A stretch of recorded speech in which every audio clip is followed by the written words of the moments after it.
Hi, ನಾನು C Akshata Udupa. Grow Kannada ಚಾನೆಲ್ಗೆ ನಿಮಗೆಲ್ಲರಿಗೂ ಸ್ವಾಗತ. ನೀವು ನಿಮ್ಮ ಮದುವೆಯಲ್ಲಿ ಗಿಫ್ಟ್ ರೂಪದಲ್ಲಿ ನಿಮ್ಮ ಪೇರೆಂಟ್ಸಿಂದ ಅಥವಾ ನಿಮ್ಮ ರಿಲೇಟಿವ್ಸಿಂದ ಅಥವಾ ನಿಮ್ಮ ಫ್ರೆಂಡ್ಸಿಂದ ಏನಾದರೂ ರಿಸೀವ್ ಮಾಡಿದ್ರಿ ಅಂತ ಎಸ್ಯೂಮ್ ಮಾಡಿ. ಅಥವಾ ನೀವು ಇನ್ಹೆರಿಟೆನ್ಸಲ್ಲಿ ನಿಮ್ಮ ಪೇರೆಂಟ್ಸಿಂದ ಅಥವಾ ಗ್ರ್ಯಾಂಡ್ ಪೇರೆಂಟ್ಸಿಂದ ಗಿಫ್ಟನ್ನು ರಿಸೀವ್ ಮಾಡಿದ್ರಿ ಅಂತ ಎಸ್ಯೂಮ್ ಮಾಡಿ. ಅಥವಾ ನೀವು ಗಿಫ್ಟ್ ರೂಪದಲ್ಲಿ ನಿಮ್ಮ ಪೇರೆಂಟ್ಸಿಂದ ಶೇರ್ಸನ್ನು ರಿಸೀವ್ ಮಾಡಿದ್ರಿ ಅಂದ್ಕೊಳ್ಳಿ. ಅಥವಾ ನಿಮ್ಮ ಎಂಪ್ಲಾಯರ್ ಗಿಫ್ಟ್ ರೂಪದಲ್ಲಿ ನಿಮಗೆ ಬೋನಸ್ ಅಥವಾ ಇನ್ಸೆಂಟಿವನ್ನು ಕೊಟ್ಟರು ಅಂದ್ಕೊಳ್ಳಿ. ಸೊ ಈ ಎಲ್ಲ ಕೇಸಸಲ್ಲಿ ಕಾಮನ್ ಆಗಿರುವಂಥದ್ದು ಗಿಫ್ಟ್. ಸೊ ನಿಮಗೆ ಈ ಗಿಫ್ಟ್ ಯಾವ ಥರ ಇಂಡಿಯಾದಲ್ಲಿ ಟ್ಯಾಕ್ಸೇಬಲ್ ಅನ್ನೋದು ಗೊತ್ತಿದೆಯಾ?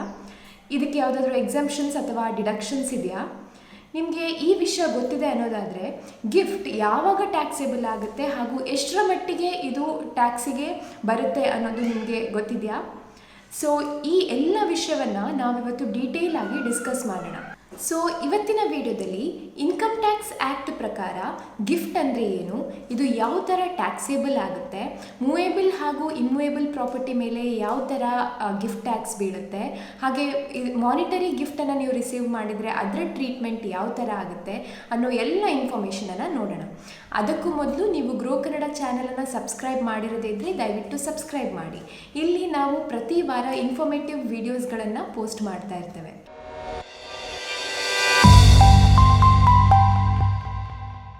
ಇಂಡಿಯಾದಲ್ಲಿ ಗಿಫ್ಟ್ ಕೊಡೋದ್ರ ಮೂಲಕ ನಾವು ಇನ್ನೊಬ್ಬರನ್ನ ಎಷ್ಟು ಕೇರ್ ಮಾಡ್ತೇವೆ ಅನ್ನೋದನ್ನು ನಾವು ತೋರಿಸ್ತೇವೆ. ಯಾವುದೇ ಫೆಸ್ಟಿವಲ್ ಇರಲಿ, ಯಾವುದೇ ಒಂದು ಸ್ಪೆಷಲ್ ಒಕೇಶನ್ ಇರಲಿ, ನಾವು ಗಿಫ್ಟನ್ನು ಎಕ್ಸ್ಚೇಂಜ್ ಮಾಡೋದ್ರ ಮೂಲಕ ಅದನ್ನು ಸೆಲೆಬ್ರೇಟ್ ಮಾಡ್ತೇವೆ. ಸೊ ಇದನ್ನು ಕನ್ಸಿಡರ್ ಮಾಡಿ 1958ರಲ್ಲಿ ಗೌರ್ಮೆಂಟ್ ಗಿಫ್ಟ್ ಟ್ಯಾಕ್ಸ್ ಆ್ಯಕ್ಟನ್ನು ಇಂಟ್ರೊಡ್ಯೂಸ್ ಮಾಡಿತು. ಎಲ್ಲ ರೀತಿಯ ಗಿಫ್ಟ್ಗಳು ಇದರಲ್ಲಿ ಕವರ್ ಆಗ್ತಾ ಇತ್ತು. ಆದರೆ 1998ರಲ್ಲಿ ಗೌರ್ಮೆಂಟ್ ಈ ಆ್ಯಕ್ಟನ್ನು ಸ್ಕ್ರ್ಯಾಪ್ ಮಾಡಿತು. ಆದರೆ ಮತ್ತೆ 2004ರಲ್ಲಿ ಕೆಲವು ಚೇಂಜಸ್ ಮೂಲಕ ಈ ಗಿಫ್ಟ್ ಟ್ಯಾಕ್ಸನ್ನು ಇನ್ಕಮ್ ಟ್ಯಾಕ್ಸ್ ಆ್ಯಕ್ಟಲ್ಲೇ ಇನ್ಕ್ಲೂಡ್ ಮಾಡಿತು. ಅವತ್ತಿಂದ ಯಾವುದೇ ಒಬ್ಬ ಇಂಡಿವಿಜುವಲ್ 50,000ಕ್ಕಿಂತ ಹೆಚ್ಚಿನ ಗಿಫ್ಟನ್ನು ರಿಸೀವ್ ಮಾಡಿದಾಗ ಅದು ಜನರಲಿ ಟ್ಯಾಕ್ಸೇಬಲ್ ಆಗುತ್ತೆ. ಹಾಗಾದರೆ ನಮ್ಮ ರಿಲೇಟಿವ್ಸಿಂದ ರಿಸೀವ್ ಮಾಡಿದ ಗಿಫ್ಟ್ ಕೂಡ ಟ್ಯಾಕ್ಸೇಬಲಾ? ಇಲ್ಲ. ರಿಲೇಟಿವ್ಸಿಂದ ನಾವು ಗಿಫ್ಟನ್ನು ರಿಸೀವ್ ಮಾಡಿದರೆ ಅದು ಟ್ಯಾಕ್ಸೇಬಲ್ ಅಲ್ಲ. ಆದರೆ ಯಾರ್ಯಾರು ಈ ರಿಲೇಟಿವ್ಸ್ ಗುಂಪಿಗೆ ಬೀಳ್ತಾರೆ ಅನ್ನೋದನ್ನು ಕೂಡ ಇನ್ಕಮ್ ಟ್ಯಾಕ್ಸ್ ಆ್ಯಕ್ಟ್ ಡಿಫೈನ್ ಮಾಡಿದೆ. ಸೊ ಈಗ ಈ ರಿಲೇಟಿವ್ಸ್ ಗುಂಪಿಗೆ ಯಾರ್ಯಾರು ಸೇರ್ತಾರೆ ಅನ್ನೋದನ್ನು ತಿಳ್ಕೊಳ್ಳೋ ಮೊದಲು ನಾವು ಇನ್ಕಮ್ ಟ್ಯಾಕ್ಸ್ ಆ್ಯಕ್ಟ್ ಪ್ರಕಾರ ಗಿಫ್ಟ್ ಅಂದರೆ ಏನು ಅಂತ ನೋಡೋಣ. ಸೊ ಇನ್ಕಮ್ ಟ್ಯಾಕ್ಸ್ ಆ್ಯಕ್ಟ್ ಪ್ರಕಾರ ಗಿಫ್ಟ್ ಮಾನಿಟರಿ ರೂಪದಲ್ಲಿರ್ಬೋದು, ಅಂದರೆ ಹಣದ ರೂಪದಲ್ಲಿರ್ಬೋದು, ಅಥವಾ ಮೂವೇಬಲ್ ಅಥವಾ ಇಮ್ಮೂವೇಬಲ್ ಪ್ರಾಪರ್ಟಿಯ ಮೂಲಕ ಕೂಡ ಇರ್ಬೋದು. ಸೊ ಯಾರೇ ಆಗಲಿ ಈ ಹಣವನ್ನು ಅಥವಾ ಮೂವೇಬಲ್ ಅಥವಾ ಇಮ್ಮೂವೇಬಲ್ ಪ್ರಾಪರ್ಟಿಯನ್ನು ಯಾವುದೇ ಪೇಮೆಂಟ್ ಮಾಡದೆ ಅಥವಾ ಕಮ್ಮಿ ಪೇಮೆಂಟ್ ಮಾಡಿ ರಿಸೀವ್ ಮಾಡಿದಾಗ ಅದು ಗಿಫ್ಟ್ ಅಂಡರಲ್ಲಿ ಬರುತ್ತೆ. ಸೊ ಇಂಡಿಯಾದಲ್ಲಿ ಟ್ಯಾಕ್ಸ್ ಆಗುವಂತಹ ಗಿಫ್ಟ್ಗಳು ಯಾವುದೇ ಹಣವನ್ನು ನೀವು ಕ್ಯಾಶ್, ಡ್ರಾಫ್ಟ್, ಚೆಕ್ ಅಥವಾ ಬ್ಯಾಂಕ್ ಟ್ರಾನ್ಸ್ಫರ್ ಮೂಲಕ ರಿಸೀವ್ ಮಾಡಿದ್ರೆ ಅದು ಗಿಫ್ಟ್ ಆಗುತ್ತೆ. ಅದೇ ಥರ ಇಮ್ಮೂವೇಬಲ್ ಪ್ರಾಪರ್ಟಿ ಅಂದರೆ ಲ್ಯಾಂಡ್ ಇರ್ಬೋದು, ಬಿಲ್ಡಿಂಗ್ ಇರ್ಬೋದು, ರೆಸಿಡೆನ್ಷಿಯಲ್ ಅಥವಾ ಕಮರ್ಷಿಯಲ್ ಪ್ರಾಪರ್ಟಿ ಇರ್ಬೋದು, ಇದನ್ನು ನೀವು ರಿಸೀವ್ ಮಾಡಿದಾಗ ಅದು ಗಿಫ್ಟ್ ಆಗುತ್ತೆ. ಅಥವಾ ಮೂವೇಬಲ್ ಪ್ರಾಪರ್ಟಿಗಳಾದಂತಹ jewellery, shares, bonds, paintings, sculptures ಈ ಥರ ಯಾವುದನ್ನೇ ನೀವು ರಿಸೀವ್ ಮಾಡಿದರೆ ಅದು ಗಿಫ್ಟ್ ಆಗುತ್ತೆ. ಸೊ ಈ ಲಿಸ್ಟಲ್ಲಿರುವಂತಹ ಯಾವುದೇ ಗಿಫ್ಟನ್ನು ನೀವು ನಾನ್ ರಿಲೇಟಿವಿಂದ ರಿಸೀವ್ ಮಾಡಿದ್ರೆ, ಹಾಗೆ ಆ ಗಿಫ್ಟಿನ ವ್ಯಾಲ್ಯೂ 50,000ಕ್ಕಿಂತ ಜಾಸ್ತಿ ಇದ್ದಾಗ ಇದು ಟ್ಯಾಕ್ಸೇಬಲ್ ಆಗುತ್ತೆ. ಈಗ ಯಾವುದಾದ್ರೂ ಗಿಫ್ಟ್ ಎಕ್ಸೆಂಪ್ಟೆಡ್ ಆಗಿದೆಯಾ?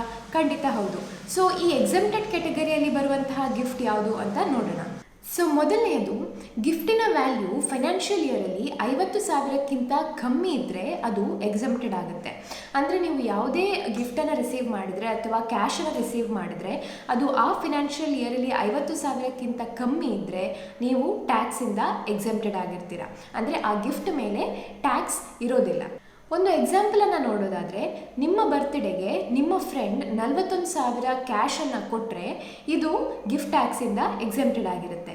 ಅದೇ ಫ್ರೆಂಡ್ ನಿಮಗೆ ನಿಮ್ಮ ಬರ್ತ್ಡೇಗೆ 51,000 ಕೊಟ್ಟದಿದ್ದರೆ ಆ 1,000 ಜಾಸ್ತಿ ಆಗಿದ್ರೂ ಕೂಡ ಎಂಟೈರ್ 51,000 ಮೇಲೆ ಟ್ಯಾಕ್ಸ್ ಬೀಳುತ್ತೆ.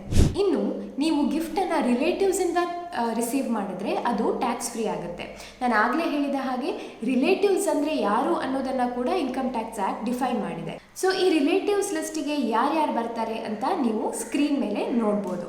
ಸೊ ಇವರಿಂದ ನೀವು ಯಾವುದೇ ರೀತಿಯಾದಂತಹ ಗಿಫ್ಟನ್ನು ರಿಸೀವ್ ಮಾಡಿದರೂ ಕೂಡ ಅದು ಟ್ಯಾಕ್ಸ್ ಫ್ರೀ ಆಗುತ್ತೆ. ಈಗ ಒಂದು ಎಕ್ಸಾಂಪಲನ್ನು ನೋಡೋಣ. ನೀವು ದಿವಾಲಿಗೆ ನಿಮ್ಮ ಬ್ರದರಿಂದ 2 ಲಕ್ಷ ಗಿಫ್ಟನ್ನು ರಿಸೀವ್ ಮಾಡಿದರೆ ಇದು ಟ್ಯಾಕ್ಸ್ ಫ್ರೀ ಆಗುತ್ತೆ. ಯಾಕಂದರೆ ನಿಮ್ಮ ಬ್ರದರ್ ಇನ್ಕಮ್ ಟ್ಯಾಕ್ಸ್ ಆ್ಯಕ್ಟ್ ಪ್ರಕಾರ ನಿಮ್ಮ ರಿಲೇಟಿವ್ ಆಗಿರ್ತಾರೆ. ಅದೇ ನೀವು ನಿಮ್ಮ ಬ್ರದರಿನ ವೈಫಿಂದ 70,000 ಗಿಫ್ಟ್ ರೂಪದಲ್ಲಿ ರಿಸೀವ್ ಮಾಡಿದರೆ ಇದು ಕೂಡ ಟ್ಯಾಕ್ಸ್ ಫ್ರೀ ಆಗುತ್ತೆ.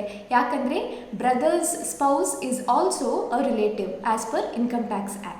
ಆದರೆ ನೀವು ಇವರಿಂದ ರಿಸೀವ್ ಮಾಡಿದ ಹಣವನ್ನು ಇನ್ವೆಸ್ಟ್ಮೆಂಟ್ ಮಾಡಿ ಆ ಇನ್ವೆಸ್ಟ್ಮೆಂಟಿಂದ ನಿಮಗೆ ರಿಟರ್ನ್ ಬಂದರೆ ಅದು ಮಾತ್ರ ಟ್ಯಾಕ್ಸೇಬಲ್ ಆಗುತ್ತೆ. ಅದೇ ಥರ ನೀವು ನಿಮ್ಮ ಸ್ಪೌಸ್ ಹತ್ರ ಅಂದರೆ ಹಸ್ಬೆಂಡ್ ಅಥವಾ ವೈಫ್ ಹತ್ರ 10 ಲಕ್ಷ ರೂಪಾಯಿಯನ್ನು ತಗೊಂಡು ಅದನ್ನು FD ಇಟ್ಟರೆ ಆ FD ಇಂದ ಬರುವಂತಹ ರಿಟರ್ನ್ ನಿಮ್ಮ ಇನ್ಕಮ್ ಜೊತೆಗೆ ಆ್ಯಡ್ ಆಗಿ ಅದು ಟ್ಯಾಕ್ಸೇಬಲ್ ಆಗುತ್ತೆ. ಆ ಗಿಫ್ಟ್ ಅಮೌಂಟ್ ಮಾತ್ರ ಎಕ್ಸೆಂಪ್ಟ್ ಆಗಿರುತ್ತೆ.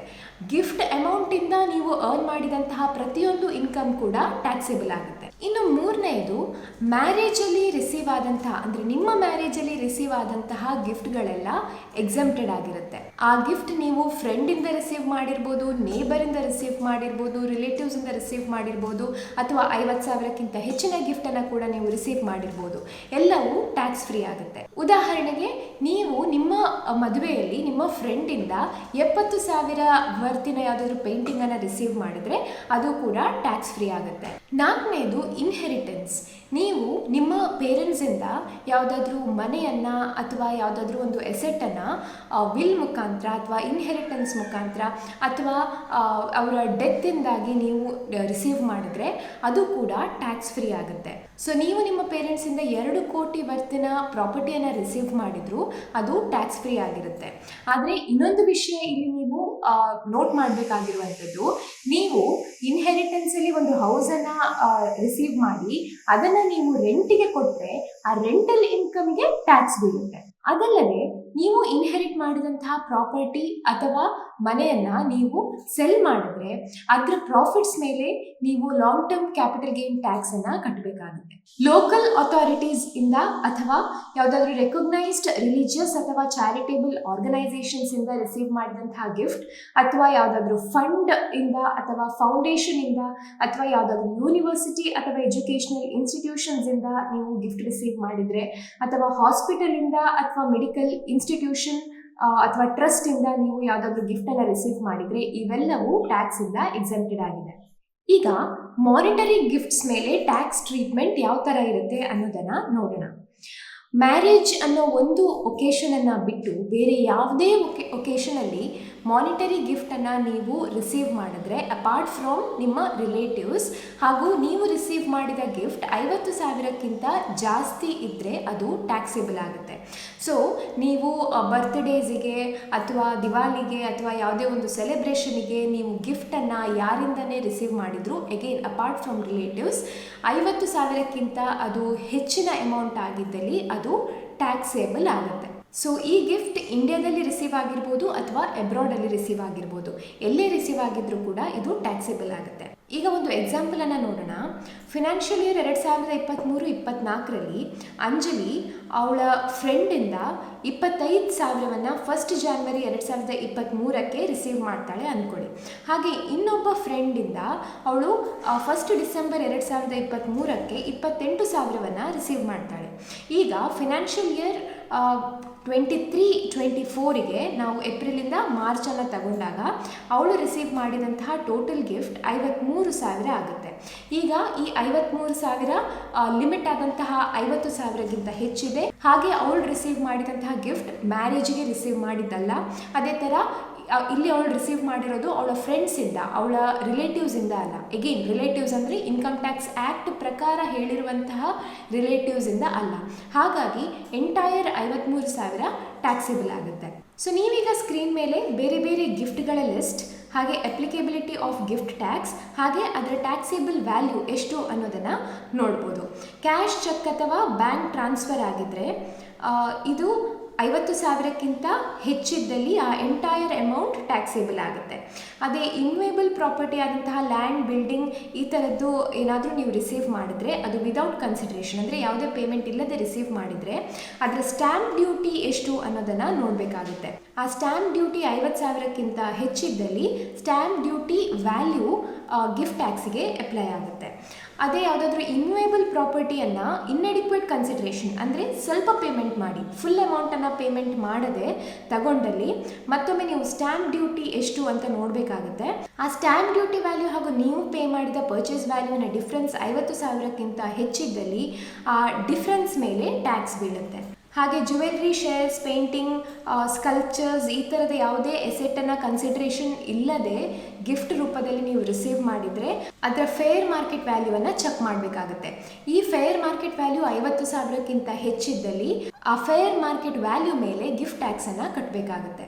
ಅದೇ ಈ ಎಸೆಟ್ಸ್ ಅಂದರೆ ಅದು ಜ್ಯುವೆಲ್ರಿ, ಶೇರ್ಸ್, ಪೇಂಟಿಂಗ್, ಸ್ಕಲ್ಪ್ಚರ್ಸ್ ಯಾವುದೇ ಇರ್ಬೋದು, ಇದಕ್ಕೆ ಸ್ವಲ್ಪ ಕನ್ಸಿಡ್ರೇಷನ್ ನೀವು ಕೊಟ್ಟಿದ್ರೆ ಅಂದರೆ ಪಾರ್ಷಿಯಲ್ ಪೇಮೆಂಟ್ ಮಾಡಿದರೆ ಫೇರ್ ಮಾರ್ಕೆಟ್ ವ್ಯಾಲ್ಯೂ ಹಾಗೂ ಪರ್ಚೇಸ್ ಪ್ರೈಸಿನ ಡಿಫ್ರೆನ್ಸನ್ನು ನೋಡಬೇಕಾಗುತ್ತೆ. ಆ ಡಿಫ್ರೆನ್ಸ್ 50,000ಕ್ಕಿಂತ ಹೆಚ್ಚಿದ್ದಲ್ಲಿ ಆ ಡಿಫ್ರೆನ್ಸ್ ಅಮೌಂಟ್ ಮೇಲೆ ಟ್ಯಾಕ್ಸನ್ನು ಕಟ್ಟಬೇಕಾಗುತ್ತೆ. ಈಗ ನೀವು ಯಾವುದೇ ಒಂದು ಇನ್ವೇಬಲ್ ಪ್ರಾಪರ್ಟಿಯನ್ನು ಗಿಫ್ಟ್ ರೂಪದಲ್ಲಿ ರಿಸೀವ್ ಮಾಡಿದಾಗ ಟ್ಯಾಕ್ಸ್ ಟ್ರೀಟ್ಮೆಂಟ್ ಹೇಗಿರುತ್ತೆ ಅನ್ನೋದನ್ನು ನೋಡೋಣ. ಮೊದಲಿಗೆ ಇಮ್ಯೂವೇಬಲ್ ಪ್ರಾಪರ್ಟಿ ಅಂದರೆ ಏನು? ಇಮ್ಯೂವೇಬಲ್ ಪ್ರಾಪರ್ಟಿ ಅಂದರೆ ಲ್ಯಾಂಡ್ ಇರ್ಬೋದು, ಬಿಲ್ಡಿಂಗ್ ಇರ್ಬೋದು, ವೇರ್ ಹೌಸ್ ಇರ್ಬೋದು, ಕಮರ್ಷಿಯಲ್ ಪ್ರಾಪರ್ಟಿ ಇರ್ಬೋದು. ಸೊ ರಿಯಲ್ ಎಸ್ಟೇಟಿಗೆ ಸಂಬಂಧಪಟ್ಟಂತಹ ಬೇರೆ ಬೇರೆ ಎಸೆಟ್ಗಳನ್ನು ನಾವು ಇಮ್ಯೂವೇಬಲ್ ಪ್ರಾಪರ್ಟಿ ಅಂತ ಕರಿತೇವೆ. ಸೊ ನೀವು ಈ ಇಮ್ಯೂವೇಬಲ್ ಪ್ರಾಪರ್ಟಿಯನ್ನು ಇನ್ಹೆರಿಟೆನ್ಸ್ ಮುಖಾಂತರ ಅಥವಾ ಮದುವೆಯಲ್ಲಿ ಗಿಫ್ಟ್ ಮುಖಾಂತರ ಅಥವಾ ನಿಮ್ಮ ಪೇರೆಂಟ್ಸಿಂದ ಗಿಫ್ಟ್ ಮುಖಾಂತರ ಅಥವಾ ಇನ್ಕಮ್ ಟ್ಯಾಕ್ಸ್ ಆ್ಯಕ್ಟಲ್ಲಿ ಸ್ಪೆಸಿಫೈ ಮಾಡಿದಂತಹ ರಿಲೇಟಿವ್ಸಿಂದ ನೀವು ಗಿಫ್ಟ್ ಮುಖಾಂತರ ಪಡ್ಕೊಂಡ್ರೆ ಯಾವುದೇ ರೀತಿಯಾದಂತಹ ಟ್ಯಾಕ್ಸ್ ಇರೋದಿಲ್ಲ. ಅದೇ ಥರ ನೀವು ರಿಸೀವ್ ಮಾಡಿದಂತಹ ಇಮ್ಯೂವೇಬಲ್ ಪ್ರಾಪರ್ಟಿಯ ವ್ಯಾಲ್ಯೂ 50,000ಕ್ಕಿಂತ ಕಮ್ಮಿ ಇದ್ದರೆ ಕೂಡ ನಿಮ್ಮ ಅಮೌಂಟ್ ಟ್ಯಾಕ್ಸೇಬಲ್ ಆಗೋದಿಲ್ಲ. ಅದೇ ಥರ ನೀವು ರಿಸೀವ್ ಮಾಡಿದಂತಹ ಇಮ್ಯೂವೇಬಲ್ ಪ್ರಾಪರ್ಟಿಯ ಸ್ಟ್ಯಾಂಪ್ ವ್ಯಾಲ್ಯೂ ಅಥವಾ ಸ್ಟ್ಯಾಂಪ್ ಡ್ಯೂಟಿ 50,000ಕ್ಕಿಂತ ಕಮ್ಮಿ ಇದ್ದರೆ ಕೂಡ ಯಾವುದೇ ರೀತಿಯಂತಹ ಟ್ಯಾಕ್ಸ್ ಲಯಬಿಲಿಟಿ ನಿಮಗೆ ಬರೋದಿಲ್ಲ. ಸೊ ಈಗ ಸ್ಟ್ಯಾಂಪ್ ಡ್ಯೂಟಿ ಅಂದರೆ ಏನು? ಸ್ಟ್ಯಾಂಪ್ ಡ್ಯೂಟಿ ಅಂದರೆ ಇದು ನೀವು ಯಾವುದೇ ಒಂದು ಇಮ್ಯೂವೇಬಲ್ ಪ್ರಾಪರ್ಟಿಯನ್ನು ಬೈ ಮಾಡುವಾಗ ಅಥವಾ ಸೆಲ್ ಮಾಡುವಾಗ ಕಟ್ಟಬೇಕಾದಂತಹ ಟ್ಯಾಕ್ಸ್. ಇದು ಗೌರ್ಮೆಂಟ್ ಡಿಟರ್ಮೈನ್ ಮಾಡಿದಂತಹ minimum value of the property ಆಗಿರುತ್ತೆ. ಸೊ ನಾವು ಆಗಲೇ ಡಿಸ್ಕಸ್ ಮಾಡಿದಂತಹ ಕೆಲವು ಅಥಾರಿಟೀಸ್ ಅಂದರೆ ಆರ್ಗನೈಸೇಷನ್ ಇರ್ಬೋದು, ಟ್ರಸ್ಟ್ ಇರ್ಬೋದು, ಯೂನಿವರ್ಸಿಟಿ ಇರ್ಬೋದು, ಆ ಲಿಸ್ಟಲ್ಲಿ ಬಂದಂಥವರಿಂದ ನಾವು ಇಮ್ಯೂವೇಬಲ್ ಪ್ರಾಪರ್ಟಿಯನ್ನು ರಿಸೀವ್ ಮಾಡಿದರೂ ಕೂಡ ಅದು ಟ್ಯಾಕ್ಸ್ ಫ್ರೀ ಆಗಿರುತ್ತೆ. ಸೊ ಇವರು ಇಷ್ಟು ಜನರನ್ನು ಬಿಟ್ಟು ನಾವು ಯಾರಿಂದನೇ ಇಮ್ಯೂವೇಬಲ್ ಪ್ರಾಪರ್ಟಿಯನ್ನು ರಿಸೀವ್ ಮಾಡಿದರೆ ಅದು ಟ್ಯಾಕ್ಸೇಬಲ್ ಆಗುತ್ತೆ. ಸೊ ನೀವು ಈ ಗಿಫ್ಟನ್ನು ರಿಸೀವ್ ಮಾಡಿದಾಗ ಐದರ್ ನೀವು ಯಾವುದೇ ಹಣವನ್ನು ಪೇ ಮಾಡದೆ ಕಂಪ್ಲೀಟಾಗಿ ಆ ಗಿಫ್ಟನ್ನು ರಿಸೀವ್ ಮಾಡ್ತೀರಾ, ಅಥವಾ ಎರಡನೇ ಸಿನಾರಿಯೋ ನೀವು ಸ್ವಲ್ಪ ಅಮೌಂಟನ್ನು ಪೇ ಮಾಡಿ ಅಂದರೆ ಕಮ್ಮಿ ಅಮೌಂಟಿಗೆ ನೀವು ಆ ಇಮ್ಯೂವೇಬಲ್ ಪ್ರಾಪರ್ಟಿಯನ್ನು ರಿಸೀವ್ ಮಾಡಿರ್ತೀರಾ. ಸೊ ಈಗ ಮೊದಲಿನ ಸಿಚುವೇಷನನ್ನು ನೋಡೋಣ. ನೀವು ಈ ಗಿಫ್ಟನ್ನು ರಿಸೀವ್ ಮಾಡುವಾಗ ಯಾವುದೇ ರೀತಿಯಂತಹ ಪೇಮೆಂಟನ್ನು ಮಾಡಿರೋದಿಲ್ಲ. ಇಂಥ ಕೇಸಲ್ಲಿ ಆ ಗಿಫ್ಟಿನ ಸ್ಟ್ಯಾಂಪ್ ಡ್ಯೂಟಿ 50,000ಕ್ಕಿಂತ ಜಾಸ್ತಿ ಇದ್ದರೆ ಆ ಗಿಫ್ಟಿನ ಎಂಟೈರ್ ಅಮೌಂಟ್ ಟ್ಯಾಕ್ಸೇಬಲ್ ಆಗುತ್ತೆ. ಈಗ ಒಂದು ಎಕ್ಸಾಂಪಲನ್ನು ನೋಡೋಣ. ಸಪೋಸ್ ಅಜಯ್ ಅನ್ನುವನು ಅವನ ಫ್ರೆಂಡ್ ರಾಜ ಅನ್ನುವನಿಗೆ ಒಂದು ಹೌಸನ್ನು ಗಿಫ್ಟ್ ಮಾಡಿದ್ದಾನೆ ಅಂತ ಎಸ್ಯೂಮ್ ಮಾಡೋಣ. ಸೊ ಈಗ ಈ ಮನೆಯ ಮಾರ್ಕೆಟ್ ವ್ಯಾಲ್ಯೂ 15 ಲಕ್ಷ ಇದೆ. ಅದೇ ಈ ಮನೆಯ ಸ್ಟ್ಯಾಂಪ್ ವ್ಯಾಲ್ಯೂ ಗೌರ್ಮೆಂಟ್ ಪ್ರಕಾರ 16 ಲಕ್ಷ ಇದೆ.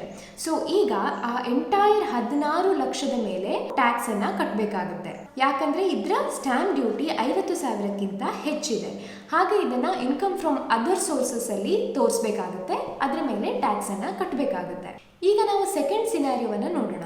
ಇಲ್ಲಿ ನೀವು ಇಮ್ಯೂವೇಬಲ್ ಪ್ರಾಪರ್ಟಿಯನ್ನು ರಿಸೀವ್ ಮಾಡುವಾಗ ಸ್ವಲ್ಪ ಪೇಮೆಂಟನ್ನು ಮಾಡಿರ್ತೀರ. ಇಂಥ ಕೇಸಲ್ಲಿ ನೀವು ಸ್ಟ್ಯಾಂಪ್ ಡ್ಯೂಟಿ ಎಷ್ಟು ಅನ್ನೋದನ್ನು ಮೊದಲಿಗೆ ನೋಡಬೇಕು. ಹಾಗೆ ನೀವು ಮಾಡಿದ ಪೇಮೆಂಟ್ ಹಾಗೂ ಸ್ಟ್ಯಾಂಪ್ ಡ್ಯೂಟಿಯ ಡಿಫ್ರೆನ್ಸ್ ಎಷ್ಟಿದೆ ಅಂತ ನೋಡಬೇಕು. ಆ ಡಿಫ್ರೆನ್ಸ್ 50,000ಕ್ಕಿಂತ ಹೆಚ್ಚಿದ್ರೆ ಅಥವಾ 10% ಆಫ್ ಕನ್ಸಿಡ್ರೇಷನ್ಗಿಂತ ಹೆಚ್ಚಿದ್ರೆ ನೀವು ಆ ಡಿಫ್ರೆನ್ಸ್ ಅಮೌಂಟ್ ಅಂದರೆ ಸ್ಟ್ಯಾಂಪ್ ಡ್ಯೂಟಿ ಹಾಗೂ ನೀವು ಪೇ ಮಾಡಿದ ಅಮೌಂಟಿನ ಡಿಫ್ರೆನ್ಸನ್ನು ಕ್ಯಾಲ್ಕುಲೇಟ್ ಮಾಡಿ ಅದರ ಮೇಲೆ ಟ್ಯಾಕ್ಸನ್ನು ಕಟ್ಟಬೇಕಾಗುತ್ತೆ. ಇದು ಕನ್ಫ್ಯೂಸಿಂಗ್ ಅನಿಸಿದ್ರೆ ನಾವು ಒಂದು ಎಕ್ಸಾಂಪಲ್ ಮುಖಾಂತರ ಸಿಂಪಲ್ ಆಗಿ ಇದನ್ನು ಅರ್ಥ ಮಾಡ್ಕೊಳ್ಳೋಣ. ರಾಜ ಅನ್ನೋನು ಅಜಯಿಂದ ಒಂದು ಫ್ಲ್ಯಾಟನ್ನು ಪರ್ಚೇಸ್ ಮಾಡಿದ ಅಂತ ಎಸ್ಯೂಮ್ ಮಾಡಿ. ಸೊ ಇದರ ಪರ್ಚೇಸ್ ವ್ಯಾಲ್ಯೂ 25.2 ಲಕ್ಷ ಅಂತ ಇಟ್ಕೊಳ್ಳೋಣ. ಈಗ ಅದರ ಸ್ಟ್ಯಾಂಪ್ ವ್ಯಾಲ್ಯೂಯೇಷನನ್ನು ನೋಡಿದ್ರೆ ಸ್ಟ್ಯಾಂಪ್ ವ್ಯಾಲ್ಯೂಯೇಷನ್ 28 ಲಕ್ಷ ಆಗಿದೆ. ಸೊ ಫಸ್ಟ್ ನೀವು ಈ ಎರಡರ ಡಿಫ್ರೆನ್ಸನ್ನು ನೋಡಬೇಕಾಗುತ್ತೆ. 28 ಲಕ್ಷ ಮತ್ತು 25.2 ಲಕ್ಷದ ಡಿಫ್ರೆನ್ಸನ್ನು ನಾವು ನೋಡಿದ್ರೆ 2,80,000 ಬರುತ್ತೆ.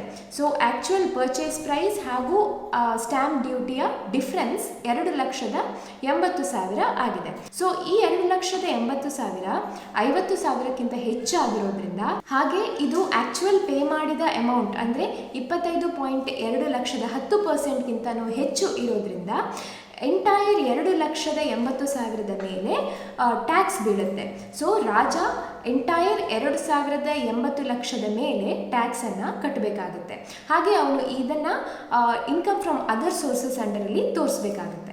ನೆಕ್ಸ್ಟ್, ನೀವು ಮೂವೇಬಲ್ ಪ್ರಾಪರ್ಟಿಯನ್ನು ಗಿಫ್ಟ್ ರೂಪದಲ್ಲಿ ರಿಸೀವ್ ಮಾಡಿದರೆ ಟ್ಯಾಕ್ಸ್ ಟ್ರೀಟ್ಮೆಂಟ್ ಹೇಗಿರುತ್ತೆ ಅಂತ ನೋಡೋಣ. ಅದಕ್ಕೂ ಮೊದಲು ಮೂವೇಬಲ್ ಪ್ರಾಪರ್ಟಿ ಅಂದರೆ ಏನು ಅಂತ ನೋಡೋಣ. ಇನ್ಕಮ್ ಟ್ಯಾಕ್ಸ್ ಆ್ಯಕ್ಟ್ ಪ್ರಕಾರ ಮೂವೇಬಲ್ ಪ್ರಾಪರ್ಟಿ ಅಂದರೆ ಯಾವುದೇ ಶೇರ್ಸ್ ಇರ್ಬೋದು, ಸೆಕ್ಯೂರಿಟೀಸ್ ಇರ್ಬೋದು, ಜ್ಯುವೆಲ್ರಿ ಇರ್ಬೋದು, ಆರ್ಕಿಯಾಲಜಿಕಲ್ ಕಲೆಕ್ಷನ್ಸ್ ಇರ್ಬೋದು, ಅಥವಾ ಡ್ರಾಯಿಂಗ್ಸ್ ಇರ್ಬೋದು, ಪೇಂಟಿಂಗ್ಸ್ ಇರ್ಬೋದು, ಸ್ಕಲ್ಪ್ಚರ್ಸ್ ಇರ್ಬೋದು, ಅಥವಾ ಯಾವುದೇ ಆರ್ಟ್ ಅಥವಾ ಬುಲಿಯನ್ನ ವರ್ಕ್ ಇರ್ಬೋದು.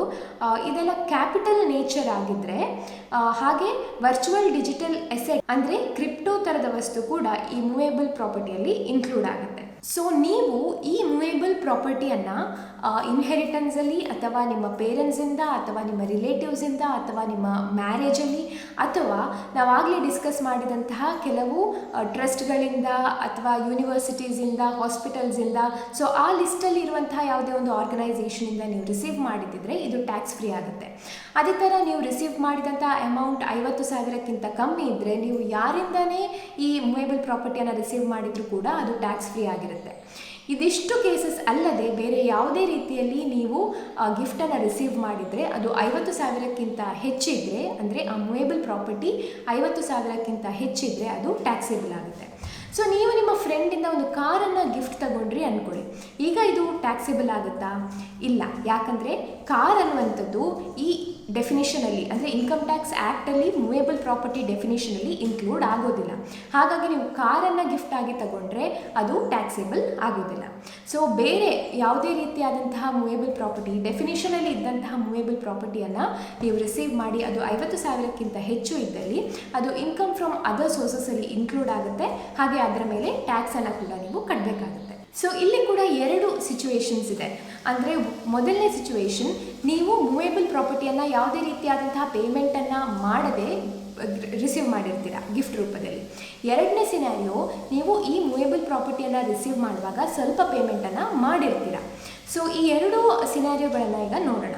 ಮೊದಲನೇದಾಗಿ, ನೀವು ಯಾವುದೇ ರೀತಿಯ ಪೇಮೆಂಟನ್ನು ಮಾಡದೆ ಮೂವೇಬಲ್ ಪ್ರಾಪರ್ಟಿಯನ್ನು ಗಿಫ್ಟ್ ರೂಪದಲ್ಲಿ ರಿಸೀವ್ ಮಾಡಿರ್ತೀರ. ಇಂಥ ಕೇಸಲ್ಲಿ ನೀವು ಆ ಗಿಫ್ಟಿನ ಫೇರ್ ಮಾರ್ಕೆಟ್ ವ್ಯಾಲ್ಯೂವನ್ನು ನೋಡಬೇಕು. ಆ ಫೇರ್ ಮಾರ್ಕೆಟ್ ವ್ಯಾಲ್ಯೂ 50,000ಕ್ಕಿಂತ ಹೆಚ್ಚಿದ್ದಲ್ಲಿ ಎಂಟೈರ್ ಅಮೌಂಟ್ ಟ್ಯಾಕ್ಸೇಬಲ್ ಆಗುತ್ತೆ. ಸೊ ಈಗ ಒಂದು ಎಕ್ಸಾಂಪಲನ್ನು ನೋಡೋಣ. ನೀವು ನಿಮ್ಮ ತಂದೆಯಿಂದ 5 ಲಕ್ಷ ವರ್ತಿನ ರಿಂಗನ್ನು ರಿಸೀವ್ ಮಾಡ್ತೀರಾ. ಹಾಗೆ ನೀವು ನಿಮ್ಮ ಫ್ರೆಂಡಿಂದ 2 ಲಕ್ಷ ವರ್ತಿನ ಶೇರ್ಸನ್ನು ರಿಸೀವ್ ಮಾಡ್ತೀರಾ. ಸೊ ಈ ಎರಡು ಕೇಸಸನ್ನು ನೋಡಿದ್ರೆ, ನೀವು ರಿಸೀವ್ ಮಾಡಿದಂತಹ ರಿಂಗ್ ನಿಮ್ಮ ತಂದೆಯಿಂದ ಆಗಿರೋದ್ರಿಂದ, ಅವರು ರಿಲೇಟಿವ್ ಆಗಿರೋದ್ರಿಂದ ಇದು ಟ್ಯಾಕ್ಸ್ ಫ್ರೀ ಆಗುತ್ತೆ. ಅದೇ ಥರ ನೀವು ಫ್ರೆಂಡಿಂದ ರಿಸೀವ್ ಮಾಡಿದಂತಹ 2 ಲಕ್ಷ ಅವರು ರಿಲೇಟಿವ್ ಗುಂಪಿಗೆ ಸೇರದೇ ಇರೋದ್ರಿಂದ ಟ್ಯಾಕ್ಸೇಬಲ್ ಆಗುತ್ತೆ. ಹಾಗೆ ಈ 2,50,000ಕ್ಕಿಂತ ಹೆಚ್ಚಿರೋದ್ರಿಂದ ನೀವು ಕಂಪ್ಲೀಟ್ 2 ಲಕ್ಷವನ್ನು ಇನ್ಕಮ್ ಫ್ರಮ್ ಅದರ್ ಸೋರ್ಸಸಲ್ಲಿ ತೋರಿಸಿ ಅದರ ಮೇಲೆ ಟ್ಯಾಕ್ಸನ್ನು ಕಟ್ಟಬೇಕಾಗುತ್ತೆ. ಈಗ ಎರಡನೇ ಸಿನಾರಿಯೋವನ್ನು ನೋಡೋಣ. ಇಲ್ಲಿ ನೀವು ಸ್ವಲ್ಪ ಅಮೌಂಟನ್ನು ಪೇ ಮಾಡಿ ಮೂವೇಬಲ್ ಪ್ರಾಪರ್ಟಿಯನ್ನು ತಗೊಂಡಿರ್ತೀರ. ಇಂಥ ಕೇಸಲ್ಲಿ ಆ ಮೂವೇಬಲ್ ಪ್ರಾಪರ್ಟಿಯ ಫೇರ್ ಮಾರ್ಕೆಟ್ ವ್ಯಾಲ್ಯೂವನ್ನು ನಾವು ಕಂಪ್ಯೂಟ್ ಮಾಡಬೇಕು. ಈಗ ಆ ಫೇರ್ ಮಾರ್ಕೆಟ್ ವ್ಯಾಲ್ಯೂ ಹಾಗೂ ನೀವು ಆ್ಯಕ್ಚುಲಿ ಪೇಮೆಂಟ್ ಮಾಡಿದಂತಹ ಅಮೌಂಟಿನ ಡಿಫ್ರೆನ್ಸನ್ನು ನೋಡಬೇಕು. ಆ ಡಿಫ್ರೆನ್ಸ್ 50,000ಕ್ಕಿಂತ ಹೆಚ್ಚಿದ್ದಲ್ಲಿ ಎಂಟೈರ್ ಫೇರ್ ಮಾರ್ಕೆಟ್ ವ್ಯಾಲ್ಯೂ ಮೇಲೆ ಟ್ಯಾಕ್ಸನ್ನು ನೀವು ಕಟ್ಟಬೇಕಾಗುತ್ತೆ. ಸೊ ಒಂದು ಎಕ್ಸಾಂಪಲನ್ನು ನೋಡೋದಾದರೆ, ನೀವು ಒಂದು ಗೋಲ್ಡ್ ಜ್ಯುವೆಲ್ರಿಯನ್ನು 1.8 ಲಕ್ಷ ಕೊಟ್ಟು ಪರ್ಚೇಸ್ ಮಾಡಿದ್ದೀರಾ ಅಂದ್ಕೊಳ್ಳಿ. ಆದರೆ ಈ ಗೋಲ್ಡ್ ಜ್ಯುವೆಲ್ರಿಯ ಫೇರ್ ಮಾರ್ಕೆಟ್ ವ್ಯಾಲ್ಯೂ 2.8 ಲಕ್ಷ ಆಗಿದೆ. ಈಗ ನೀವು ಇದರ ಡಿಫ್ರೆನ್ಸನ್ನು ನೋಡಿದಾಗ ಅದು 1 ಲಕ್ಷ ಬರುತ್ತೆ. ಸೊ ಈ 1,50,000ಕ್ಕಿಂತ ಹೆಚ್ಚಿರೋದ್ರಿಂದ ಎಂಟೈರ್ 1,00,000ವನ್ನು ಇನ್ಕಮ್ ಫ್ರಮ್ ಅದರ್ ಸೋರ್ಸಸ್ ಅಲ್ಲಿ ತೋರಿಸಬೇಕಾಗುತ್ತೆ, ಹಾಗೆ ಅದರ ಮೇಲೆ ಟ್ಯಾಕ್ಸ್ ಅನ್ನು ಕೂಡ ನೀವು ಕಟ್ಟಬೇಕಾಗುತ್ತೆ. ಸೊ ಇಲ್ಲಿ ನಾವು ಡಿಸ್ಕಸ್ ಮಾಡಿದಂತಹ ಎಲ್ಲವೂ ಅಂದರೆ ಮಾನಿಟರಿ ಗಿಫ್ಟ್ ಇರ್ಬೋದು, ಇಮ್ಯೂವೇಬಲ್ ಪ್ರಾಪರ್ಟಿ ಇರ್ಬೋದು, ಮೂವೇಬಲ್ ಪ್ರಾಪರ್ಟಿ ಇರ್ಬೋದು, ಇದಕ್ಕೆಲ್ಲ ಸಪ್ರೇಟ್ ಲಿಮಿಟ್ಸ್ ಅಪ್ಲೈ ಆಗುತ್ತೆ. ಫಾರ್ ಎಕ್ಸಾಂಪಲ್, ನೀವು 40,000 ರೂಪಾಯಿನ ಕ್ಯಾಶ್ ಮೂಲಕ ರಿಸೀವ್ ಮಾಡಿದರೆ, ಇನ್ನೊಂದು 40,000ನ ಪ್ರಾಪರ್ಟಿ ಮೂಲಕ ನೀವು ರಿಸೀವ್ ಮಾಡಿದರೆ, ಈ 50,000 ಅನ್ನುವ ಲಿಮಿಟ್ ಕ್ಯಾಶಿಗೆ ಸಪ್ರೇಟಾಗಿ ಅಪ್ಲೈ ಆಗುತ್ತೆ, ಹಾಗೆ ಪ್ರಾಪರ್ಟಿಗೆ ಸಪ್ರೇಟಾಗಿ ಅಪ್ಲೈ ಆಗುತ್ತೆ. ಸೊ ಈಗ ಈ ಗಿಫ್ಟಿನ ಮೇಲೆ ಟ್ಯಾಕ್ಸ್ ಯಾವ ಥರ ಅಪ್ಲೈ ಆಗುತ್ತೆ ಅಂತ ನೋಡೋಣ. ಸೊ ನಾವಾಗಲೇ ಡಿಸ್ಕಸ್ ಮಾಡಿದ ಹಾಗೆ ಈ ಗಿಫ್ಟಿಂದ ರಿಸೀವ್ ಆದಂತಹ ಇನ್ಕಮನ್ನು ನೀವು ಇನ್ಕಮ್ ಫ್ರಮ್ ಅದರ್ ಸೋರ್ಸಸಲ್ಲಿ ತೋರಿಸ್ತೀರಾ. ಇಲ್ಲಿ ನಿಮ್ಮ ನಾರ್ಮಲ್ ಸ್ಲ್ಯಾಬ್ ರೇಟ್ ಪ್ರಕಾರ ಟ್ಯಾಕ್ಸನ್ನು ಕಟ್ಟಬೇಕಾಗುತ್ತೆ. ನೀವು ಹೈಯರ್ ಟ್ಯಾಕ್ಸ್ ಸ್ಲ್ಯಾಬ್ ಆದಂತಹ 30% ಬ್ರ್ಯಾಕೆಟಲ್ಲಿ ಬರೋದಾದರೆ ಈ ಗಿಫ್ಟಿನ ಅಮೌಂಟ್ ಕೂಡ ಅಥವಾ ಗಿಫ್ಟಿನ ವ್ಯಾಲ್ಯೂ ಕೂಡ 30%ಅಲ್ಲಿ ಟ್ಯಾಕ್ಸೇಬಲ್ ಆಗುತ್ತೆ. ಸೊ ಈಗ ನಿಮಗೆ ಗಿಫ್ಟ್ ಟ್ಯಾಕ್ಸ್ ಇಂಡಿಯಾದಲ್ಲಿ ಯಾವ ಥರ ವರ್ಕ್ ಆಗಿದೆ ಅಂತ ಅರ್ಥ ಆಗಿದೆ ಅಂದ್ಕೋತೀನಿ. ಸೊ ನೀವು ಕರೆಕ್ಟಾಗಿ ಗಿಫ್ಟನ್ನು ಎಸೆಸ್ ಮಾಡಿ ಎಷ್ಟು ಗಿಫ್ಟ್ ಟ್ಯಾಕ್ಸೇಬಲ್ ಆಗುತ್ತೆ ಅನ್ನೋದನ್ನು ನೋಡಿಕೊಂಡು ನೀವು ಪ್ರಾಪರಾದ ಡಿಸ್ಕ್ಲೋಷರನ್ನು ಮಾಡಿದಾಗ ನಿಮ್ಮ ITR ಅಲ್ಲಿ ನೀವು ಇನ್ಕಮ್ ಟ್ಯಾಕ್ಸ್ ನೋಟಿಸಸನ್ನು ಕೂಡ ಅವಾಯ್ಡ್ ಮಾಡ್ಬೋದು. ಸೊ ಇವತ್ತಿನ ವಿಡಿಯೋದಲ್ಲಿ ಇಷ್ಟೇ. ನಿಮಗೆ ಈ ವಿಡಿಯೋ ಇಷ್ಟ ಆಗಿದ್ದರೆ ದಯವಿಟ್ಟು ಲೈಕ್ ಮಾಡಿ. ನಾವು ಮಾಡುವಂಥ ಎಲ್ಲ ವಿಡಿಯೋಗಳು ಎಜುಕೇಷನ್ ಪರ್ಪಸ್ಸಿಗೆ ಮಾತ್ರ, ಇದು ಯಾವುದೇ ರೀತಿಯ ಬೈ ಸೆಲ್ ರೆಕಮೆಂಡೇಷನ್ ಅಲ್ಲ. ಮತ್ತೆ ಸಿಗ್ತೀವಿ ಇನ್ನಷ್ಟು ಇನ್ಫಾರ್ಮೇಟಿವ್ ಕಂಟೆಂಟ್ಗಳೊಂದಿಗೆ. ಅಲ್ಲಿ ತನಕ ಟೇಕ್ ಕೇರ್, ಬೈ ಬಾಯ್.